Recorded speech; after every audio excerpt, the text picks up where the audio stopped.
kim olursa olsun insana hər zaman dəstək lazımdır. Dəstək var da, bu qədər verilişdə dəstək var.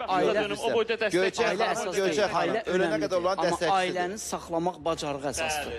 Bəli, tamamilə razıyam. Yəni insan onu ailəni bacarmaq, saxlamaq bacarığı yoxdursa, ümumiyyətlə ailə bacarmağı, ailə saxlamağı bacarmayan insanlar həmişə birinci ailə qurmağa tələsirlər. Tələsirlər, hesab edirlər ki, mən ailə quranda kimsə mənə baxmağa borclu olacaq. Və görürsünüz, bir gün burada əyləşən insanların əksəriyyəti valideyni qınıyır. Valideyn niyə?